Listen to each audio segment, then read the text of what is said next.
Hey Ben, how's basketball practice going? It's not going so well. It could be better. Why is it not going so well?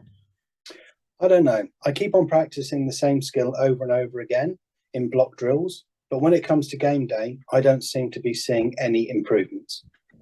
That sounds like a blocked practice schedule. Have you considered using an interleaved practice schedule to take advantage of contextual interference? It might be really helpful for improving your skills.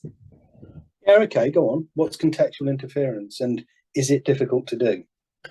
While it's not as complicated as you may think, contextual interference occurs through interleaved practice and can benefit your learning and skill development. When you practice the same skill over and over again in one session, people generally find it easy to perform.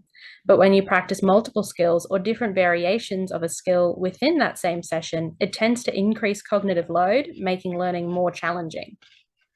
Well, hang on, that makes it sound worse.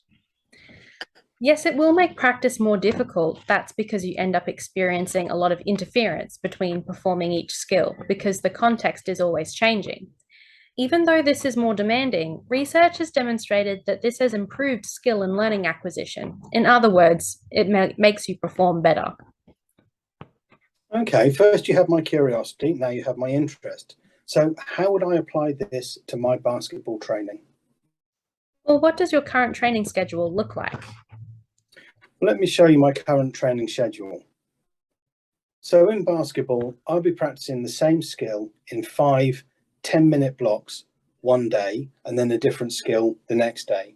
Now, I've been doing this forever, and I think that if I keep on doing this, I will get better and better at basketball. Let's apply randomized practice to your schedule. It'll look like this. We practice a different skill in each 5 minute block and change the skill every block. Okay, I can see what you're doing, but surely repetition is faster and more effective as a way to learn. Well, not according to research by Shea and Morgan in 1979. Practicing the same thing over and over again will initially help improve your performance, but using randomized practice leads to better and longer lasting learning. All right, so how does this actually work? Could you please explain the research a bit more? I just don't understand why I can't practice the same skill over and over again and then move on to the next one. And I just think there's no reason why this strategy would work. I've never used it before, and I still learn how to play basketball. Well, you might not have used interleave practice to learn basketball, but that doesn't mean it won't help you improve. If blocked practice was helping, you would have seen improvement, but instead you've plateaued, and this type of practice helps push past plateaus. So, interleave practice schedules basically force you to think about what you're doing.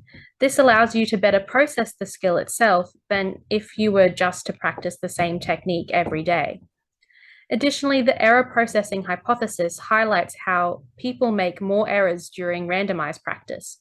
Due to increasing cognitive effort, this error can be helpful for learning as it supplies corrective feedback. Okay, so let's see if I get this right. If I just practice the same thing over and over again, it won't help me improve my basketball skills. But if I have contextual interference, it'll help me retain a variety of skills for longer by using an interleave training schedule. Additionally, I'll not only improve my learning acquisition, but I'll better be able to push through plateaus. Is that right? That's exactly right. Do you feel more confident using randomized training in the future? I do actually, because it does seem to make a lot of sense. Yeah, I think I'll put this into my training schedule. Thanks very much.